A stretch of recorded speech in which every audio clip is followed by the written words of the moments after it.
Assalamualaikum warahmatullahi wabarakatuh. Selamat sore dan salam sejahtera bagi kita semua.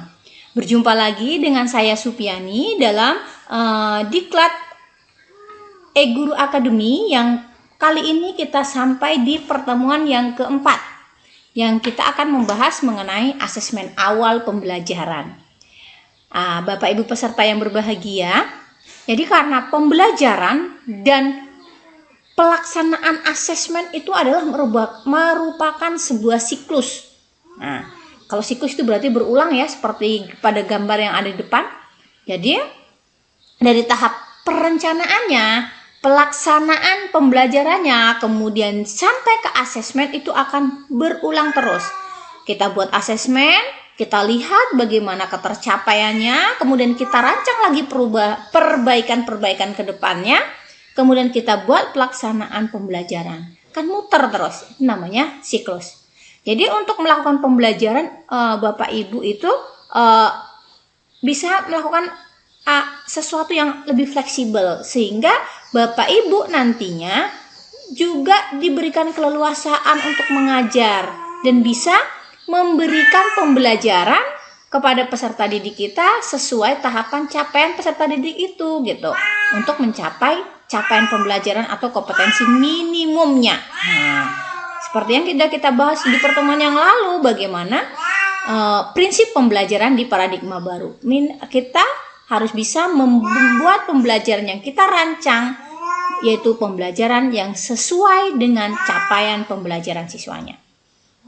Jadi kalau misalnya nih kita sudah pertama, kalau kita mulai dari asesmen dulu, berarti kita melakukan asesmen di akhir pembelajaran atau yang sering kita sebut dengan asesmen sumatif. Jadi asesmen sumatif kita laksanakan untuk mengukur atau mengetahui seberapa jauh ketercapaian tujuan pembelajaran yang telah kita lakukan. Dari sana kita akan melihat, oh seperti ini ya, maka kita akan merancang modul ajar sesuai tujuan pembelajaran yang kita buat. Kalau modul ajar kan ada tujuan pembelajaran, ada langkah-langkah pembelajaran dan juga asesmen. Di sana akan kelihatan apa sih sebenarnya yang mau kita tuju, kemudian bagaimana langkah-langkahnya. Karena kita tahu nih dari hasil si review di asesmen kemarin. Kemudian setelah modul ajarnya terbuat atau dibuat, maka kita lakukan asesmen awal. Ibu, bolehkah kami melakukan asesmen awal sebelum menyusun modul ajar? Ya, itu sebenarnya lebih bagus. Tapi kalau misalnya Bapak Ibu di awal tahun sudah membuat modul ajar, melakukan asesmen awal setelah membuat modul ajar juga nggak masalah, juga boleh-boleh saja. Supaya nanti di sini ada yang namanya modifikasi. Jadi nggak apa-apa, modul ajarnya sudah tersusun nih. Baru kita melakukan asesmen awal. Ternyata kita tahu kesiapan siswa kita dalam materi ini atau dalam lingkup materi ini, itu kita kelihatan, oh seperti ini. Maka perbaikan-perbaikan yang Bapak Ibu lakukan itu bisa Bapak Ibu persiapkan. Kemudian setelah tahu asesmen awalnya siswa kita seperti apa, barulah kita modifikasi modul ajar yang sudah kita rancang tadi. Nah, jadi di sini ada modifikasi. Kalau siswa kita seperti ini, maka ada berapa buah yang harus kita perbaiki. Baru setelah kita perbaiki atau kita modifikasi modul ajar yang telah kita buat, baru kita laksanakan di pembelajaran. Ya kita laksanakan berarti pembelajaran sesuai tahapan capaian peserta didik. Bapak Ibu boleh menggunakan berbagai macam metode pembelajaran. Setelah itu Bapak Ibu juga bisa di dalam pembelajaran itu kan ada namanya asesmen formatif untuk memonitor seperti apa sih kemajuan belajarnya. Nah, kalau formatif itu kan penilaian saat pembelajaran untuk melihat atau menilai proses belajarnya. Jadi seperti itu. Berbeda dengan si asesmen sumatif. Jadi setelah asesmen pembelajaran dan asesmen formatif, kita lakukan lagi asesmen sumatif dan begitu seterusnya. Itulah proses pembelajaran. Jadi intinya memang setiap proses yang kita lalui fungsinya adalah untuk perbaikan diri, untuk memperbaiki apa-apa saja yang ada. Jadi memang kan sudah ada pepatah mengatakan Hari ini harus lebih baik dari kemarin. Dan hari esok harus lebih baik dari hari ini. Makanya dalam pembelajaran juga seperti itu Bapak Ibu. Jadi kita harus ada asesmen, harus ada perbaikan-perbaikan di dalam pelaksanaan pembelajaran yang kita lakukan. Oke, baik. Nah, tadi kan kita ada menemui itu yang namanya asesmen awal pembelajaran. Sebenarnya apa sih asesmen awal pembelajaran? Baik Bapak Ibu. Saya yakin dan percaya Bapak Ibu sudah paham nih apa sih asesmen awal. Tapi baiklah kita ingatkan kembali atau kita buka lagi apa itu asesmen awal pembelajaran. Jadi asesmen awal pembelajaran adalah asesmen atau penilaian yang bertujuan untuk mengidentifikasi kesiapan peserta didik untuk mencapai tujuan pembelajaran yang ditargetkan. Jadi memang asesmen yang kita rancang di awal pembelajaran tujuannya untuk mengidentifikasi kesiapan peserta didik untuk mencapai tujuan pembelajaran yang sudah kita targetkan tentunya. Jadi hasil dari asesmen awal ini akan kita gunakan untuk merencanakan pembelajaran sesuai kebutuhan dan tahapan capaian peserta didik atau teaching at the right level. Oke, baik. Jadi Pelaksanaannya bisa kita lakukan sebelum kita menyusun modul ajar. Tapi tadi juga dikatakan boleh kita susun modul ajar dulu baru kita melakukan asesmen awal. Tapi nanti ada yang namanya modifikasi modul ajar. Tapi kalau di awal pembelajaran kita sudah sebelum menyusun modul ajar kita sudah membuat asesmen awal, itu akan lebih baik. Nah, jadi seperti itu. Ya. Jadi kalau di awal lingkup materi, maka materi ajarnya akan kita sesuaikan atau ada modifikasi. Ini dia. Jadi seperti itu Bapak Ibu ya. Kemudian Bapak Ibu memiliki keleluasaan untuk menggunakan berbagai teknik dengan mempertimbangkan ini. Apapun yang kita lakukan, kita harus mempertimbangkan bagaimana karakteristik mata pelajaran kita, bagaimana karakteristik kemampuan peserta didik kita, bagaimana capaian pembelajaran, tujuan, dan sumber daya dukung yang tersedia. Termasuk sumber daya dukung ini termasuk kemampuan kita Bapak Ibu. Jadi seperti itu ya. Oke, baik. Terus ini adalah contoh asesmen awal pembelajaran. Nih, contohnya yang contoh asesmen awal adalah menyebutkan simbol-simbol Pancasila sesuai kartu simbol. Nah, jadi tidak harus yang namanya asesmen awal itu yang wah-wah, yang apa dalam pikiran, yang mudah-mudah saja. Jadi kalau contohnya ini kan ada asesmen, ada awal pembelajaran, ada formatif. Kalau formatifnya nanti Bapak Ibu bisa melakukan observasi kelas terhadap partisipasi peserta didik dalam kelompok. Jadi kalau untuk sumatifnya ya boleh presentasi tugas. Tugasnya tadi misalnya membahas bagaimana tentang simbol-simbol yang ada pada Pancasila, atau kita lagi membahas Pancasila. Jadi seperti itu. Oke, ini contoh instrumen awal pembelajaran digunakan adalah soal isian singkat dan soal cerita. Isian singkat dan pertamanya kita kasih stimulus ya dengan soal cerita yang berhubungan dengan kehidupan sehari-hari. Ini contoh untuk yang matematika. Tadi kalau yang di atas itu adalah PKN. Kemudian yang terkait dengan keliling segi 4, segitiga, dan lingkaran. Atas jawaban siswa, Bapak Ibu bisa mengidentifikasi seberapa jauh tingkat kesiapan peserta didik di dalam kelasnya. Ya, jadi untuk kan tadi disampaikan bahwa asesmen awal pembelajaran itu untuk mengukur kesiapan peserta didik.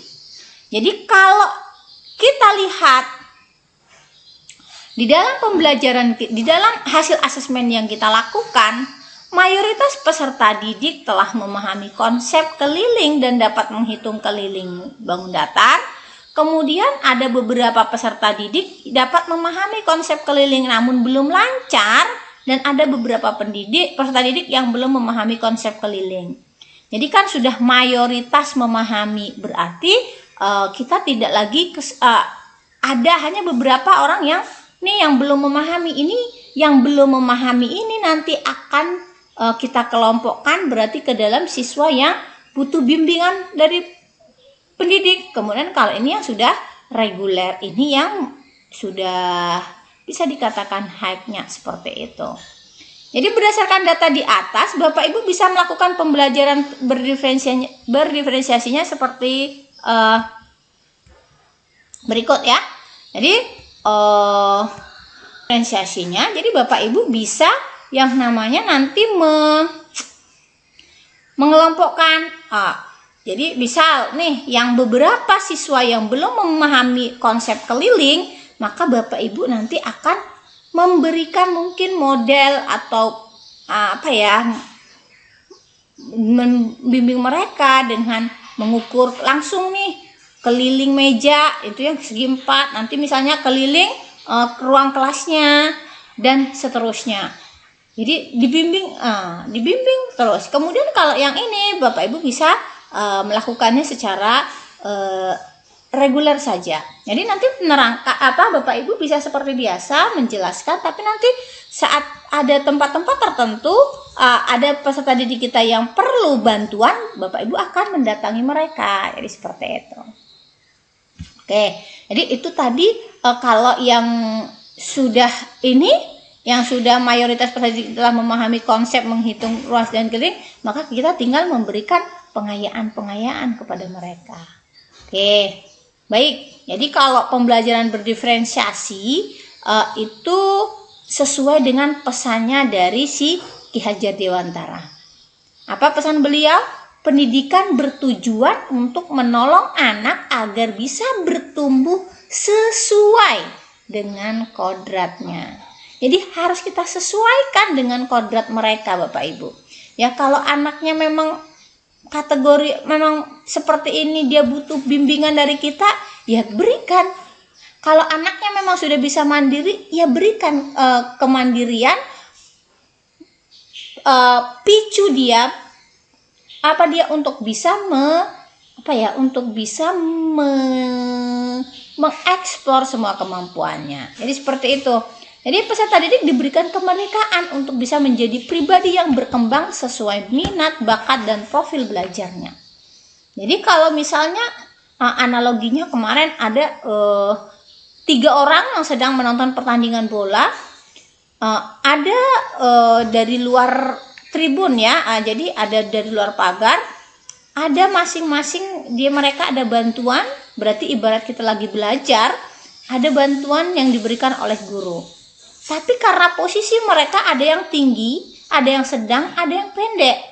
Maka kalau kita tarik, artinya bantuan yang paling besar kita berikan kepada bantuan yang paling pendek, mereka akan sejajar.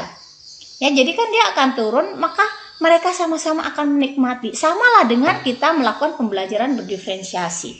Siswa yang tadi sudah mayoritas sudah paham, kan tidak perlu kita bimbing khusus satu persatu. Lebih baik waktu mereka kita berikan untuk mengeksplor materi-materi atau pendalaman materi lagi.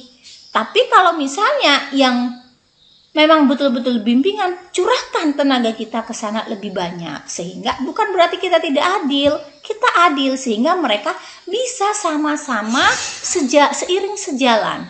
Kitanya tidak terlalu letih, siswanya juga akan senang. Jadi seperti itu.